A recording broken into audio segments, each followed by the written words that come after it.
स्वयंपाकात स्वादाची जान, डीएम मसाले तुमच्या घराची शान। छत्रपती शासन महिला गृह उद्योग कबनूर इचलकरंजी घेऊन येत आहेत अस्सल परंपरेची मराठमोळी चव म्हणजेच डीएम मसाले। मटन मसाला, चिकन मसाला, धणे पावडर, गरम मसाला, बिर्याणी मसाला, तिखट, चवदार मसाले आणि चटणी म्हणजेच डीएम मसाले।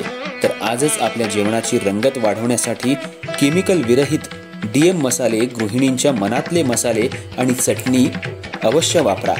डीएम मसाले महिला बचत गटाद्वारे करणारे स्वच्छ माफक दरामध्ये म्हणजेच डीएम मसाले। संपर्क दिव्याताई मगदूम, मोबाईल 91 30 80 22 55।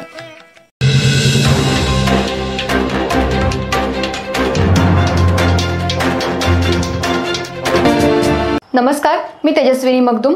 एम मराठीमध्ये आपल्या सर्वांचं स्वागत आहे। पाहूया ठळक घडामोडी। इचलकरंजी शहरातल्या गणपती बाप्पाचं विसर्जन भाविकांनी पंचगंगा नदीत केलं होतं।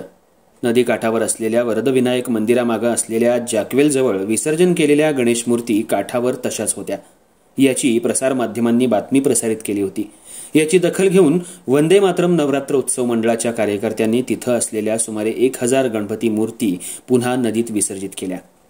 इचलकरंजी शहरामध्ये आपल्या लाडक्या बाप्पाला वाजत गाजत भक्तांनी आणून त्याची प्राणप्रतिष्ठा करून मनोभावे सेवा केली। गणपतीचं विसर्जन 7व्या दिवशी मोठ्या थाटामाटात करण्यात आलं होतं।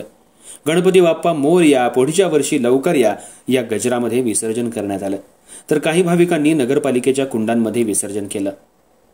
कुणी शहापूरच्या खाणीमध्ये तर कुणी पंचगंगेच्या वाहत्या पाण्यामध्ये विसर्जन केलं होतं। पंचगंगा नदीवरील वरदविनायक मंदिरामागे असलेल्या जॅकवेलजवळ काही गणेश भक्तांनी गणपती विसर्जन केलं होतं। पुराचं पाणी कमी झाल्यानंतर या गणेश मूर्त्या नदी काठाला विद्रूप अवस्थेत पडल्या होत्या। याची बातमी प्रसारित करण्यात आली होती। याचीच दखल घेऊन वंदे मातरम नवरात्रोत्सव मंडळाच्या कार्यकर्त्यांनी तिथं असलेल्या सुमारे 1000 गणपती मूर्त्या पुन्हा पंचगंगा नदीत विसर्जित केल्या। ज्या ठिकाणी कोणालाही जाता येत नाही त्या ठिकाणी या वंदे मातरम नवरात्रोत्सव मंडळाच्या कार्यकर्त्यांनी नदी काठाला जाऊन चिखलामध्ये पाय रुतत असताना सुद्धा हे गणपती विसर्जित केले। तर काही कार्यकर्त्यांनी नदीमध्ये उतरून हे गणपती विधिवत विसर्जित केले।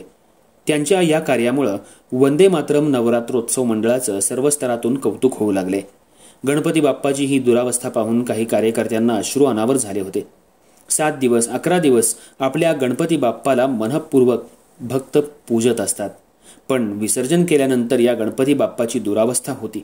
याची दखल घेऊन वंदे मातरम नवरात्रोत्सव मंडळाच्या सर्वच कार्यकर्त्यांनी हे गणपती पुन्हा विसर्जित केल्यामुळे त्यांचं सर्व स्तरातून कौतुक होऊ लागले। एक गणपती भक्त त्या ठिकाणी फिरायला गेले असताना सकाळच्या सुमाराला प्रवीण लोकरे यांनी याची माहिती आमच्या प्रतिनिधींना दिली। चॅनलनं ही बातमी लगेच प्रसारित करताच याची दखल वंदे मातरमच्या पदाधिकाऱ्यांनी घेतली आणि तात्काळ त्या ठिकाणी येऊन गणपतींचं विसर्जन केलं। यावेळी सचिन बेलेकर, निलेश लोटके, पियुष चांडक, केतन कवडे, सागर लिपारे यांच्यासह वंदे मातरम नवरात्रोत्सव मंडळाचे कार्यकर्ते मोठ्या संख्येने उपस्थित होते।